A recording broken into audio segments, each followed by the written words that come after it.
बिस्मिल्लाहिर्रहमानिर्रहीम। अस्सलाम वालेकुम दोस्तों, मैं हूं मोहम्मद अवैस और आप देख रहे हैं मेरा YouTube channel M tech vlogs.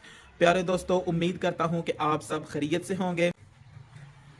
दोस्तों, आज की इस वीडियो में मैं आपको इन्वरेक्स कंपनी के वो वीरोन सीरीज के 2.5 किलोवाट के सोलर इन्वर्टर की सेटिंग करने का तरीका बताऊंगा।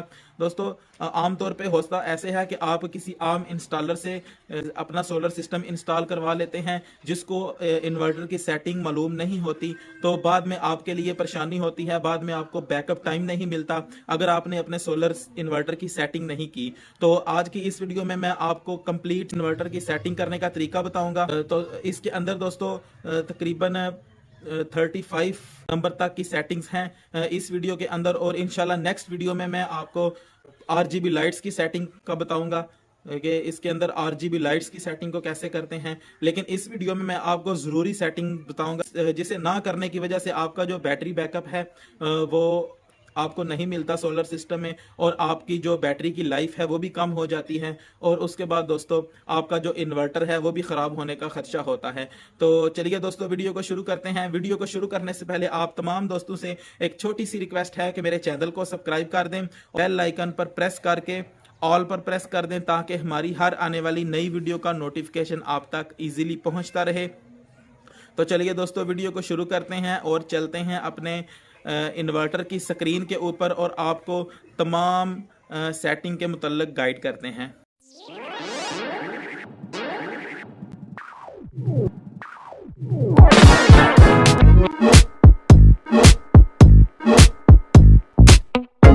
प्यारे दोस्तों, अब हम अपने सोलर इन्वर्टर की स्क्रीन के ऊपर आ चुके हैं, और स्क्रीन के ऊपर 4 बटन हैं, ये देख सकते हैं आप।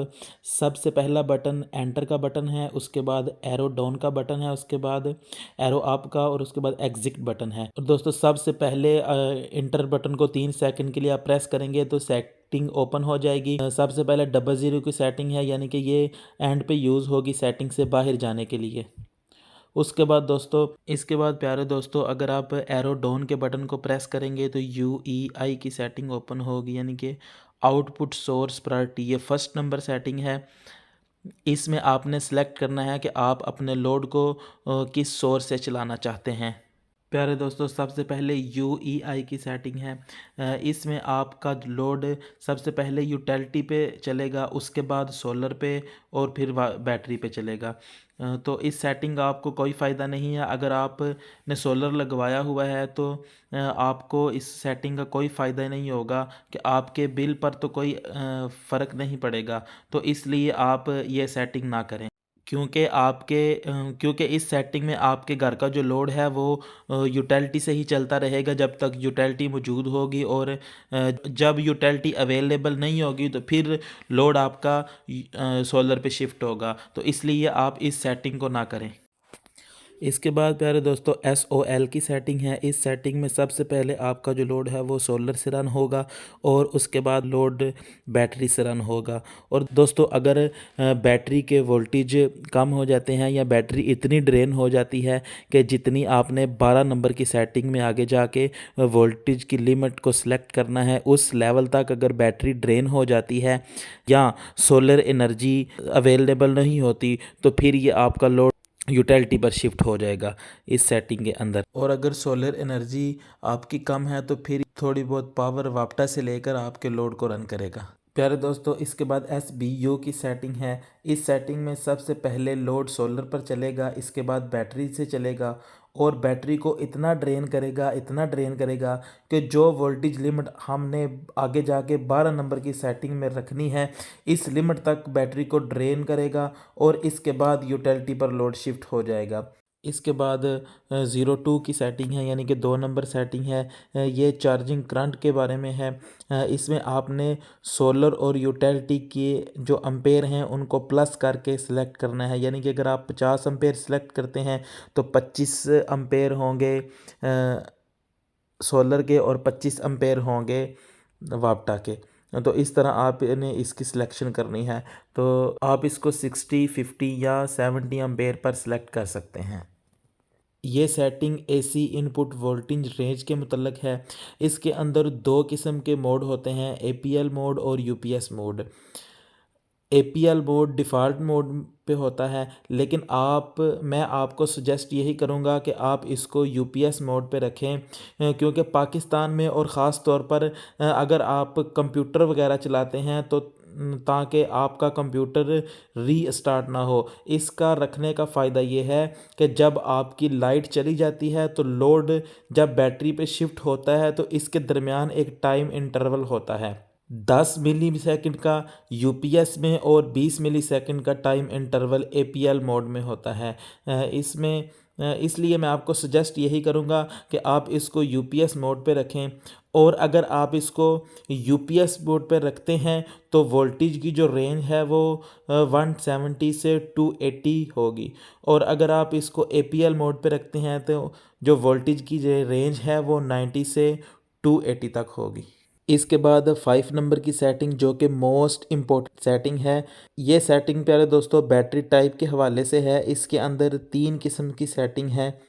इसमें सबसे पहले AGM की सेटिंग है, यानी कि अगर आप AGM बैटरीज़ यानी कि लिथियम बैटरी यूज़ कर रहे हैं या ड्राई बैटरी यूज़ कर रहे हैं तो फिर आप इसको AGM पे रखेंगे, ताकि आपकी जो बैटरी है वो अच्छी तरह वर्किंग करे। और दोस्तों अगर आप इसको AGM को सिलेक्ट करते हैं तो फिर आगे जाके 26 और 27 नंबर का जो प्रोग्राम है वो ऑटोमेटिक ही इस सेटिंग के साथ सेट हो जाएगा। 26 number program bulk charging volt के मतलब है, और जो 27 नंबर प्रोग्राम है वो फ्लोटिंग चार्जिंग वोल्टेज के मतलब है। ये आगे जाके आपको तफसील के साथ मैं बताता हूँ। इसके बाद प्यारे दोस्तों FLD की सेटिंग है, यानी कि फ्लोटेड बैटरी। अगर आप फ्लोटेड बैटरी यूज़ कर रहे हैं, यानी कि अगर आप पानी वाली बैटरी यूज़ कर रहे हैं या फिर ट्यूबलर बैटरी यूज़ कर रहे हैं तो आप फ्लोटेड पे सिलेक्ट करेंगे। इसके अंदर भी 26 और 27 नंबर का जो प्रोग्राम है वो ऑटोमेटिक ही सिलेक्ट हो जाए। इसके बाद USE की सेटिंग है, यानी कि यूज़र डिफ़ाइन की सेटिंग है। दोस्तों अगर आप 26 नंबर सेटिंग, 27 नंबर और 29 नंबर की सेटिंग को ख़ुद करना चाहते हैं तो फिर आप USE को सिलेक्ट करेंगे। उसके बाद दोस्तों 5 नंबर प्रोग्राम में लास्ट सेटिंग है ISC की सेटिंग है। अगर आपने ISC को सिलेक्ट किया हुआ है फिर जो 2.5 किलोवाट का इन्वर्टर है 26 नंबर सेटिंग 28 वोल्ट पर और 27 नंबर की सेटिंग 27 वोल्ट पर चली जाएगी, और 29 नंबर की सेटिंग ऑटोमेटिक 21 वोल्ट पर सिलेक्ट हो जाएगी।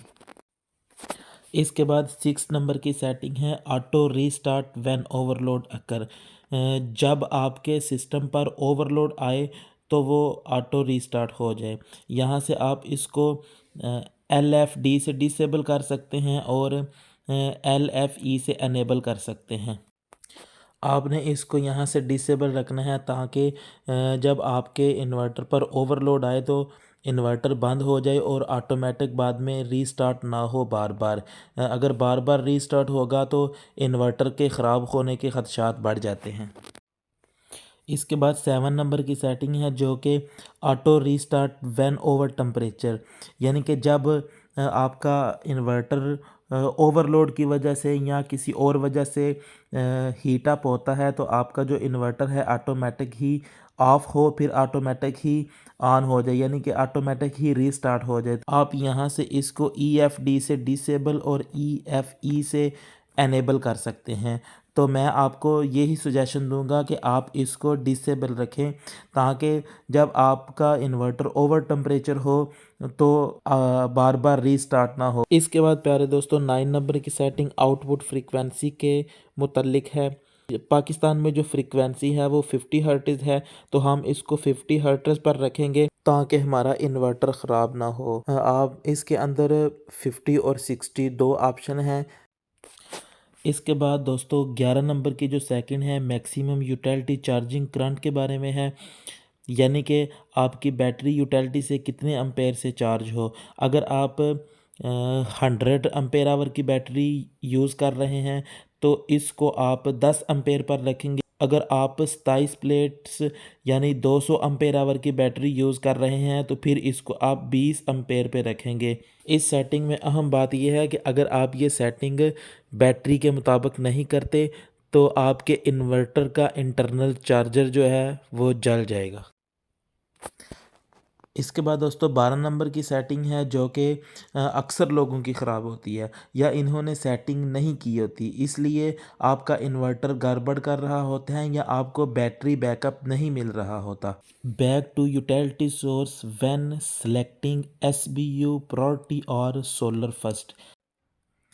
इसका मतलब ये है कि वापटा के ऊपर आपका लोड कब आए, जब आपने 01 के अंदर एसबीयू की सेटिंग की होती है तो सारा दिन लोड आपका सोलर पर चल रहा होता है। तो जब शाम हो जाएगी तो 5 बजे के बाद आपकी बैटरी यूज़ होना शुरू हो जाएगी।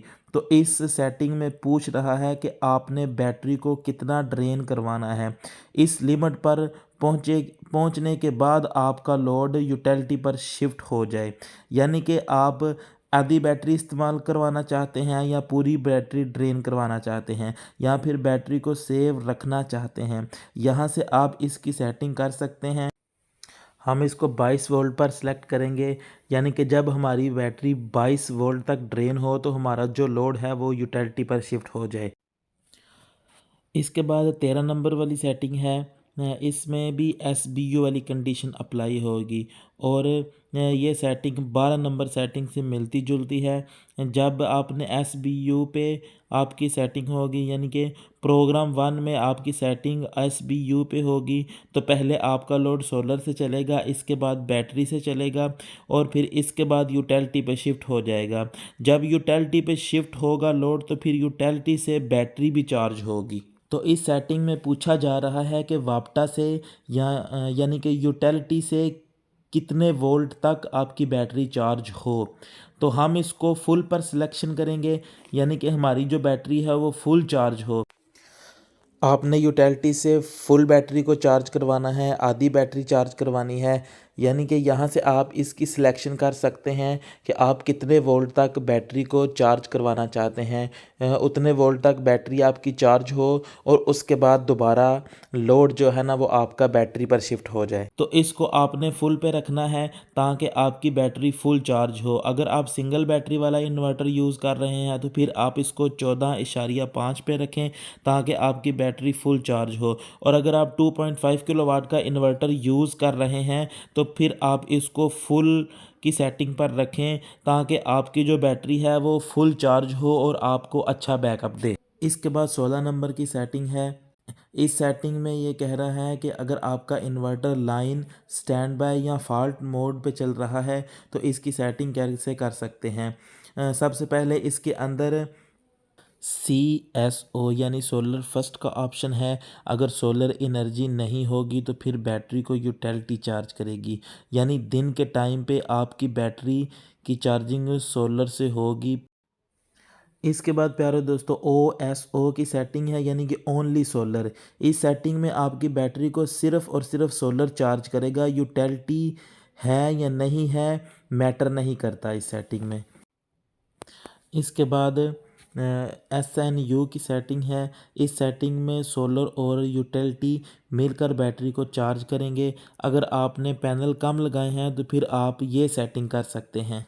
इसके बाद दोस्तों CUE की सेटिंग है। इस सेटिंग में यूटिलिटी फर्स्ट, यानी कि सबसे पहले आपकी बैटरी को यूटिलिटी चार्ज करेगी और अगर यूटिलिटी नहीं होगी तो फिर आपकी बैटरी को सोलर चार्ज करेगा। अगर आपके सोलर पैनल पावर प्रोवाइड कर रहे हैं फिर भी इस सेटिंग में आपकी बैटरी को यूटिलिटी ही चार्ज करेगी।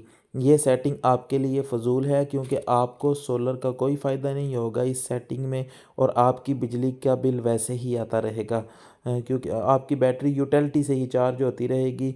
तो इसलिए आप ये सेटिंग ना रखें। इसके बाद प्यारे दोस्तों 18 नंबर की सेटिंग है जो कि अलार्म कंट्रोल की सेटिंग है। इसमें आप अलार्म ऑन या ऑफ़ कर सकते हैं। बी ऑन करके अलार्म को ऑन कर सकते हैं और बी ऑफ़ करके अलार्म को ऑफ़ कर सकते हैं, यानी कि बज़र ऑन और बज़र ऑन का ऑप्शन है। इसको आप ऑन ही रखें। इसके बाद दोस्तों 19 नंबर की जो सेटिंग है वो auto return to display default screen, यानी कि अगर आप सेटिंग करते करते बीच में रुक जाते हैं या छोड़कर चले जाते हैं तो आपकी जो सेटिंग है ESP मोड पे होगी तो ऑटोमेटिक डिस्प्ले स्क्रीन पर चली जाएगी। और अगर आप चाहते हैं कि आपकी सेटिंग वहाँ ही रुकी रहे जहाँ आप छोड़ कर गए हैं तो फिर आप इसको FE पर सेलेक्ट करेंगे। तो मैं आपको यही सजेस्ट करूँगा कि आप इसको ESP पे रखें ताकि ऑटोमेटिक ही आपका इन्वर्टर डिस्प्ले स्क्रीन पर चला जाए और सेटिंग दोबारा से शुरू हो जाए। इसके बाद 20 नंबर की सेटिंग बैक लाइट कंट्रोल के लिए है, यानी कि अगर आप यहाँ से बैक लाइट को ऑफ करना चाहते हैं तो LOF को सिलेक्ट कर दें और अगर आप लाइट को ऑन करना चाहते हैं तो LON को सिलेक्ट कर सकते हैं यहाँ से। इसके बाद दोस्तों 22 नंबर की सेटिंग है जो कि beep while primary source is interrupted, यानी कि अगर आपका सोलर सिस्टम चल रहा है और जब शाम का टाइम होगा या मौसम ख़राब होने की सूरत में जब सोलर से बिल्कुल वोल्टेज आना बंद हो जाएंगे तो आपका इन्वर्टर अलार्म देगा। उस अलार्म को आप यहाँ से ऑन या ऑफ़ कर सकते हैं। इसके बाद 23 नंबर की सेटिंग है जो कि ओवरलोड के मुतल्लिक है। अगर आपके सिस्टम पर ओवरलोड आता है तो आपका लोड यूटिलिटी पर शिफ्ट हो जाए और बैटरी को बाईपास कर दे। यहाँ से आप इसको बाईपास एनेबल और बाईपास डिसेबल कर सकते हैं। इसके बाद प्यारे दोस्तों 25 नंबर की सेटिंग है जो कि रिकॉर्ड फॉल्ट कोड की सेटिंग है। यहाँ से आप इसको FEN से एनेबल कर सकते हैं और FDS से डिसेबल कर सकते हैं। उसके बाद प्यारे दोस्तों 26 नंबर की सेटिंग है जो कि बल्ब चार्जिंग वोल्टेज है। ये चार्जर की सेटिंग है कि बैटरी को आप कितने वोल्ट तक चार्ज करवाना चाहते हैं। अगर आप 24 वोल्ट का इन्वर्टर यूज़ कर रहे हैं तो और अगर इसके साथ आपने लिथियम बैटरी या ड्राई बैटरी लगाई है तो 28 वोल्ट 28.2 वोल्ट रखेंगे। अगर आप ट्यूबवेल बैटरी यूज़ कर रहे हैं तो फिर इसके लिए आप 28.8 वोल्ट पर सिलेक्ट करेंगे। इसके बाद 27 नंबर की सेटिंग है जो कि फ्लोटिंग चार्जिंग वोल्टेज की सेटिंग है। ये वो सेटिंग है कि जब आपकी बैटरी चार्ज हो जाती है चार्जर करंट देना बंद कर देता है। यहाँ आप वोल्टेज की रेंज को सिलेक्ट कर सकते हैं कि अगर आपकी डबल बैटरी है तो आप 27 वोल्ट पर सिलेक्ट करेंगे और अगर आपकी सिंगल बैटरी है तो आप इसको 13.5 पर फ्लोटिंग वोल्ट होंगे। इसके बाद बहुत ही अहम सेटिंग जो कि 29 नंबर की सेटिंग है लो DC कट ऑफ वोल्टेज। अगर आप यहाँ से सेटिंग को गलत कर देंगे तो आपका जो बैकअप बैटरी का जो बैकअप है वो नहीं मिलेगा। अगर आप 2.5 किलोवाट का सोलर इन्वर्टर यूज़ कर रहे हैं, यानी कि जैसा कि हम यहाँ पे 2.5 किलोवाट का सोलर इन्वर्टर यूज़ कर रहे हैं तो हम अपने इन्वर्टर की सेटिंग 21 वोल्ट पर रखेंगे, यानी कि जब हमारी बैटरी 21 वोल्ट पर पहुंचे तो इसके ऊपर जितना भी लोड होगा वो कट ऑफ हो जाए। अगर आप 22 वोल्ट 23 वोल्ट या इससे ज़्यादा रखते हैं तो फिर आपको बैटरी का बैकअप नहीं मिलेगा, यानी कि जब आपकी बैटरी 21 वोल्ट तक ड्रेन होगी से आपको ज़्यादा बैटरी बैकअप मिलेगा। इसके बाद 30 नंबर की सेटिंग है जो कि बैटरी इक्वलाइजेशन की सेटिंग है। इसको यहाँ से आप EEN से एनेबल कर सकते हैं और EDS से डिसेबल कर सकते हैं। अगर आपकी बैटरी नहीं है तो आप इसको डिसेबल ही रखें। अगर आपकी बैटरी को 1 या 2 साल गुजर चुके हैं तो फिर आप इसको एनेबल कर सकते हैं ताकि आपकी बैटरी का बैकअप अच्छा मिले। इसके बाद 31 नंबर की सेटिंग है जो कि बैटरी इक्वलाइजेशन वोल्टेज की सेटिंग है। बैटरी इक्वलाइजेशन के लिए वोल्टेज की रेंज को सिलेक्ट कर सकते कितने वोल्ट तक आपकी बैटरी की इक्वलाइजेशन हो। यहाँ पे आप अगर डबल बैटरी यूज़ कर रहे हैं तो फिर 29.2 वोल्ट डबल बैटरी के लिए होते हैं। इसके बाद दोस्तों 33 नंबर की सेटिंग है 33 नंबर की सेटिंग है जो कि बैटरी इक्वलाइजेशन टाइम की सेटिंग है। आप अपनी मर्ज़ी से यहाँ से टाइम सेलेक्ट कर सकते हैं कि कितना टाइम तक बैटरी की इक्वलाइजेशन होती रहे। डिफ़ॉल्ट टाइम 60 मिनट्स होता है। इसके बाद दोस्तों 34 नंबर की सेटिंग है जो कि बैटरी इक्वलाइज्ड टाइम आउट। 120 इसकी डिफ़ॉल्ट वैल्यू होती है। इसके बाद दोस्तों 35 नंबर की सेटिंग है जो कि इक्वलाइजेशन इंटरवल की सेटिंग है। इसकी डिफ़ॉल्ट वैल्यू 30 डेज़ होती है और आप इसको अपने कितने दिन की सिलेक्शन करनी है, आप इसकी 3 महीने तक यानी कि 90 डेज़ तक इसकी सिलेक्शन कर सकते हैं। और दोस्तों इसके बाद आ जाती है 36 नंबर की सेटिंग, इक्वलाइजेशन इंटरवल इमीडिएटली। इसको आपने डिसेबल ही रखना है। इसके बाद दोस्तों लास्ट पे एस्केप की सेटिंग आ जाती है। प्यारे दोस्तों ये थी 2.5 किलोवाट के सोलर इन्वर्टर की कंप्लीट सेटिंग। और नेक्स्ट वीडियो में इंशाल्लाह मैं आपको इसके जो ऊपर RGB लाइट्स हैं इसकी सेटिंग बताऊंगा।